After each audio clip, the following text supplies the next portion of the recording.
आज हम लोग एक छोटा सा टॉपिक न्यूक्लियर फिजिक्स की बात करेंगे।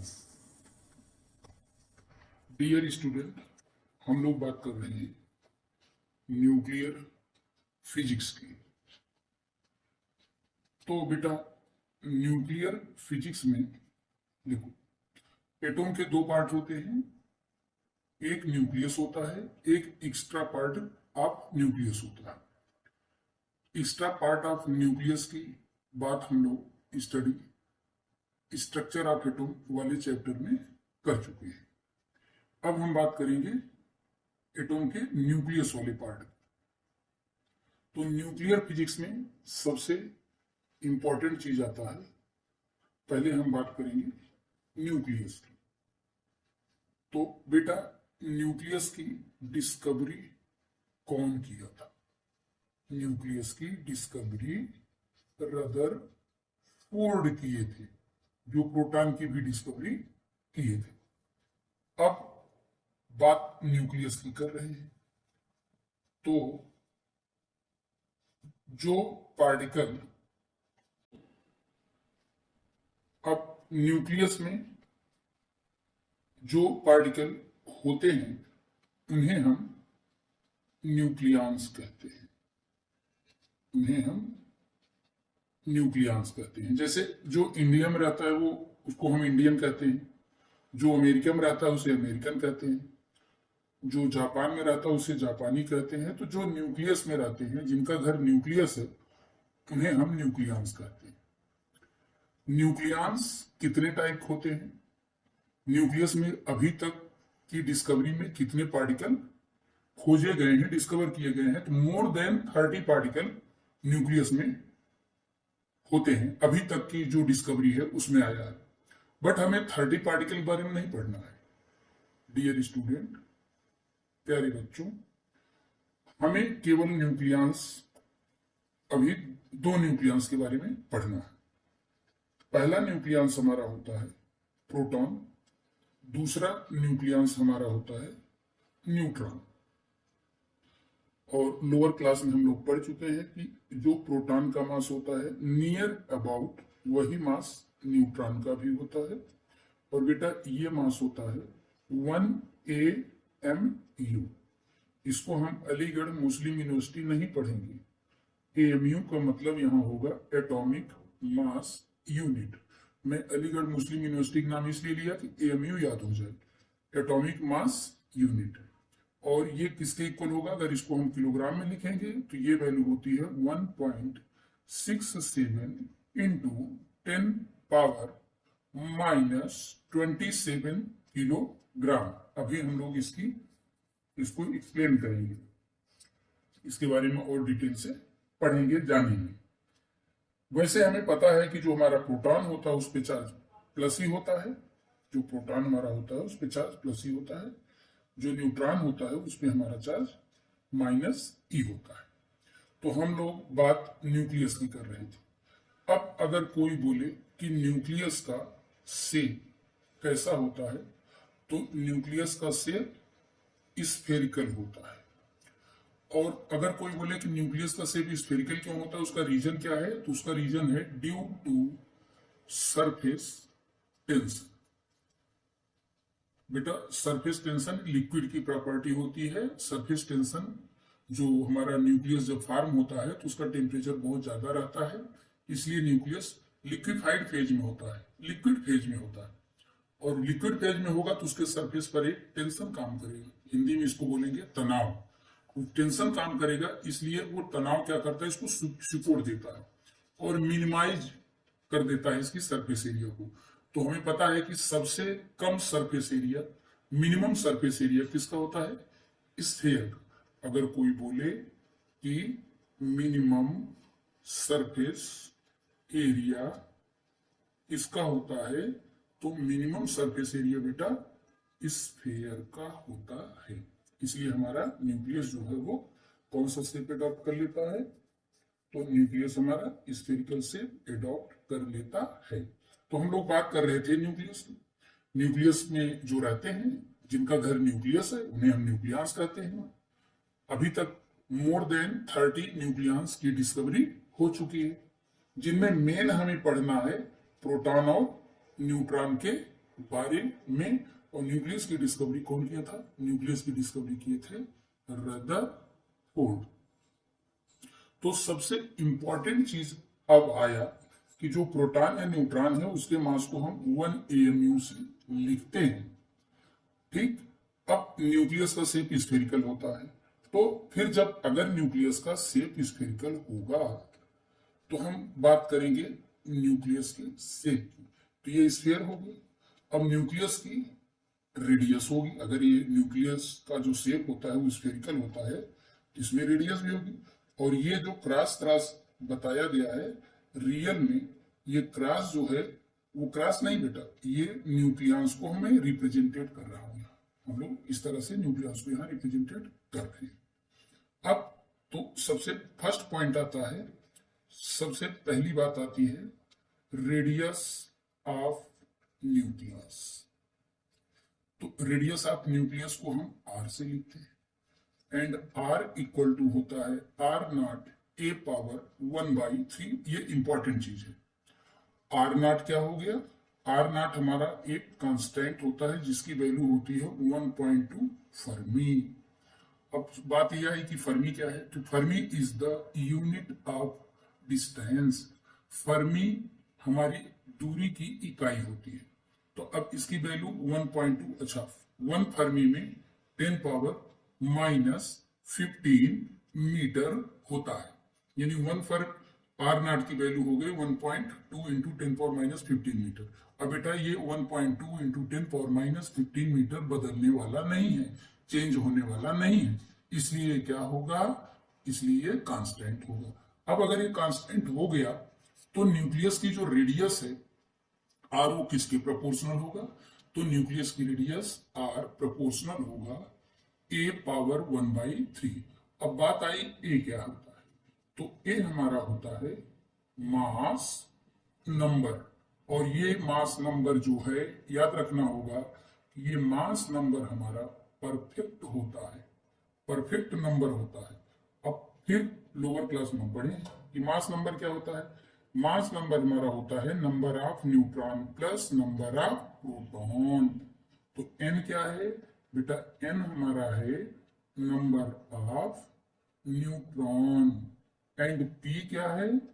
p है हमारा नंबर ऑफ प्रोटॉन।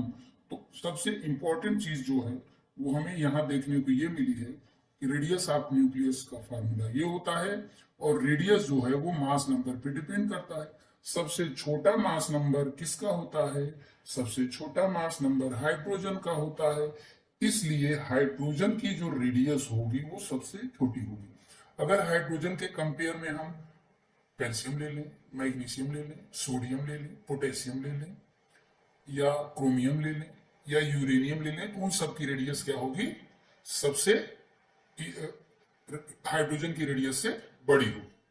तो ये है हमारा स्मॉलेस्ट रेडियस। अभी तक नॉन एलिमेंट में स्मॉलेस्ट रेडियस जो है वो हाइड्रोजन की होती है। क्यों? क्योंकि हाइड्रोजन का मास नंबर सबसे कम होता है। अब कोई बोले कि हाइड्रोजन एटॉम में, हाइड्रोजन एटॉम के लिए जो मास नंबर होता है रियल में क्या होता है बेटा? तो 1 होता है। क्यों? क्योंकि हाइड्रोजन एटॉम में कितने न्यूट्रॉन होते हैं? एक भी नहीं, 0 न्यूट्रॉन होंगे। प्रोटॉन कितना होगा हाइड्रोजन एटॉम में? 1। तो अब दोनों का अगर हम अलजेब्रिक सम करें n + p तो आता है कितना? 1। और यही तो हमारा a है, मास नंबर है, यानी हाइड्रोजन का मास नंबर 1 होता है। इससे छोटा मास नंबर और किसी का नहीं होता। इसलिए हाइड्रोजन की जो रेडियस हमारी है वो क्या होती है? सबसे छोटी होती है। तो ये तो रहा न्यूक्लियस की रेडियस। आर नॉट कांस्टेंट होगा 1.2 फर्मी एंड ए क्या है? ए है हमारा मास नंबर। अब ये जो हमारा न्यूक्लियस है बेटा, ये जो हमारा न्यूक्लियस है इसका शेप कैसा है? स्फेरिकल। तो अगर स्फेरिकल शेप है तो इसकी रेडियस होगी, रेडियस हम लोग जान गए। अब रेडियस किसके प्रोपोर्शनल होगा? a power 1/3। तो अगर रेडियस होगी और शेप स्फेरिकल है तो इसका वॉल्यूम भी आएगा। तो अब हम लोग चर्चा करेंगे किसकी? वॉल्यूम ऑफ न्यूक्लियस की। तो न्यूक्लियस के वॉल्यूम को अगर हम भी बोलें तो अब ये न्यूक्लियस किस शेप का है? स्फीयर, स्फेरिकल शेप है। तो स्फीयर का वॉल्यूम क्या होगा? 4/3πr³। आर क्या है बेटा? रेडियस किसका? न्यूक्लियस का। और न्यूक्लियस की रेडियस का फार्मूला हम लोग ये पढ़ चुके हैं। तो यहां पर वैल्यू अगर हम पुट करें आर की तो 4/3πr³ मतलब क्या? r0³ why? Because r equal to r0 a power 1/3। तो r0 हो जाएगा और a पावर जो हमारा 1/3 आया है उसका भी क्यूब करेंगे। क्यों? क्योंकि बेटा ये क्या है? ये है हमारा r³। ये जो r³ है ना, तो r³ करेंगे, r की वैल्यू लिख देंगे। तो r³ करेंगे तो r0³ हो जाएगा, a पावर 1/3 का होल पावर क्यूब हो जाएगा। तो टोटल वैल्यू आ रही क्या? 4/3πr0³ into a। यानी बेटा न्यूक्लियस का जो वॉल्यूम हो गया वो होगा 4/3πr0³ इंटू a। अब ये वैल्यू क्या है बेटा? ए वैल्यू है हमारी कांस्टेंट। 4 कांस्टेंट है, 3 कांस्टेंट है, पाई कांस्टेंट है, r0³ कांस्टेंट होगा। इट मीन्स अगर हम न्यूक्लियस के वॉल्यूम की बात करें तो that is proportional to mass number. जितना ज्यादा मास नंबर होगा उतना ज्यादा वॉल्यूम होगा। किसका? न्यूक्लियस का। तो सबसे कम मास नंबर किसका है? सबसे कम मास नंबर हाइड्रोजन एटम का होता है। मिनिमम स्मॉलेस्ट मास नंबर होता है, इसलिए स्मॉलेस्ट रेडियस भी हुआ। तो स्मॉलेस्ट वॉल्यूम भी होगा। किसका? हाइड्रोजन एटम का। जैसे जैसे मास नंबर बढ़ेगा तो वॉल्यूम भी न्यूक्लियस का बढ़ेगा, इंक्रीज करेगा। स्मॉलेस्ट मास नंबर हाइड्रोजन का होता है तो वॉल्यूम भी हाइड्रोजन एटम का स्मॉलेस्ट होता है नोन एलिमेंट में। ये तो रहा बेटा वॉल्यूम ऑफ न्यूक्लियस। अब हमें पता चल गया रेडियस, उससे हम निकाल लिए, कैलकुलेट कर लिए क्या? वॉल्यूम। अब हम बात करेंगे मास of nucleus. Mass of nucleus, इसको हम m से लिखेंगे। अब ये क्या होता है? ये होता है मास ऑफ सिंगल न्यूक्लियंस, मतलब मास of one nucleons into mass number. Mass number माने नंबर ऑफ न्यूक्लियंस। फिर से इसको समझते हैं। जैसे बेटा 1 रुपए में अगर 10 ऑरेंज मिलता है तो 10 रुपए में कितना ऑरेंज मिलेगा? 1 रुपए में 10 ऑरेंज मिल गया तो 10 रुपीज में 10 इंटू 10 मतलब 100 ऑरेंज मिलेगा। 100 ऑरेंज मिलेगा। 1 रुपीज में 10 ऑरेंज, बहुत सस्ता ऑरेंज है, मनी डिवेल्यूएट कर गई है। तो 1 रुपीज में अगर 10 ऑरेंज मिल रहा है तो 10 रुपीज में 10 इंटू 10, 10 का 10 टाइम्स माने 100 ऑरेंज मिलेगा। तो अब हमें और हम लोग बात कर चुके हैं कि mass of proton is equivalent to mass of neutron, और इसको हम बोल दिए m, और इसकी वैल्यू हम यहां पढ़ चुके हैं। कहां पढ़ चुके हैं? स्टार्टिंग में। प्रोटॉन का mass equal to equivalent to, बिल्कुल एग्जैक्ट इक्वल नहीं होता है बट इक्विवेलेंट लगभग होता है, हम मान लेते हैं कि ऐसा एजम्पशन है। तो mass of proton equal to mass of neutron equal to 1 me, that is equal to 1.67 into 10⁻⁻27 kilogram. तो बेटा यहां पर अब किसी एक न्यूक्लियस का मास हम लिख लेंगे, चाहे वो प्रोटॉन का मास हो चाहे न्यूट्रॉन का। तो अगर हम मास की बात करें टोटल, इसको मैं कैपिटल M लिख दे रहा हूं। क्यों? क्योंकि दोनों सिंबल सेम हो जाएंगे। तो कैपिटल M का मतलब क्या? Mass of nucleus, that is capital M, ऐसा हम अज्यूम किए। Then total mass of nucleus equal to mass of one nucleus. Mass of one nucleus M, और कितने न्यूक्लियस हैं? तो किसी भी न्यूक्लियस में कितने न्यूक्लियस होते हैं उसके मास नंबर के इक्वल। मास नंबर क्या होता है? Number of proton plus number of neutron. तो इनटू ए कर देंगे तो ये क्या निकला? मास ऑफ न्यूक्लियस। कहने का मतलब, अगर फिर से मैं लिख रहा हूं मास ऑफ न्यूक्लियस क्या है, capital M, that is equal to mass of one nucleons into number of nucleons. अगर बेटा स्पीड फास्ट लग रही तो वीडियो स्लो करके देखिए, ठीक। अब हमें पता चल गया, क्या क्या पता चल गया, रेडियस ऑफ न्यूक्लियस। पहले तो न्यूक्लियस के बारे में जान गए, कौन डिस्कवरी किया, न्यूक्लियस क्या होता है, कैसा शेप होता है।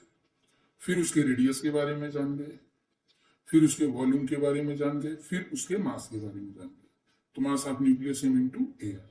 अब हम बात करेंगे बेटा जो सबसे इंपॉर्टेंट है, density of nucleus.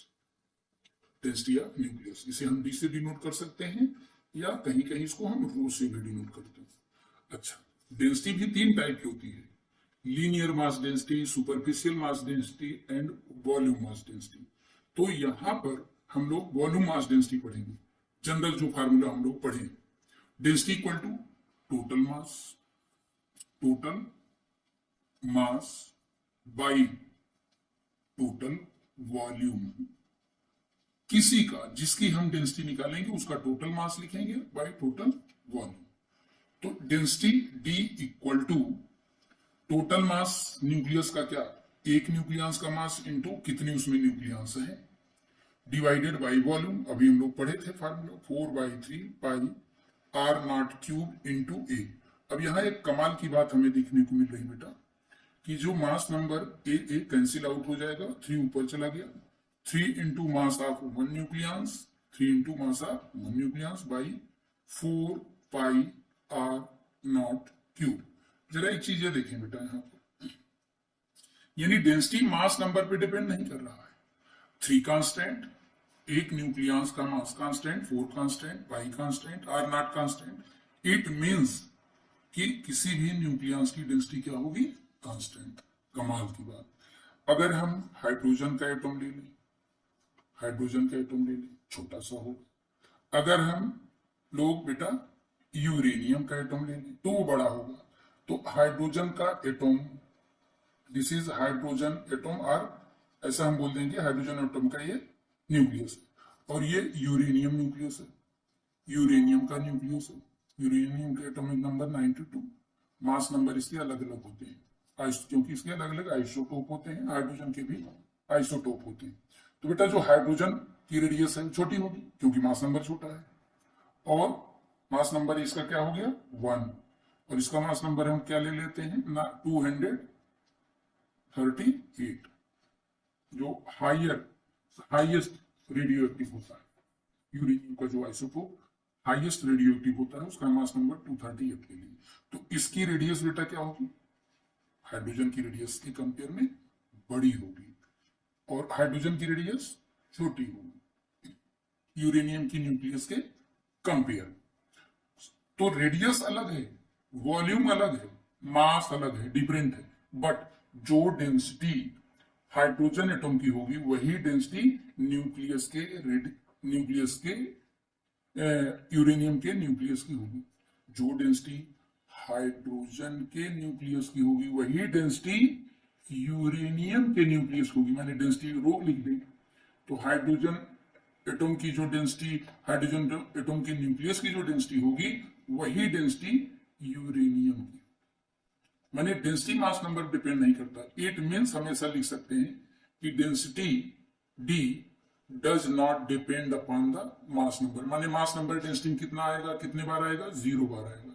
Mass number पे डिपेंड डेंसिटी नहीं करता, चाहे वो एलिमेंट कोई भी हो, हाइड्रोजन हो या यूरेनियम हो। ओके।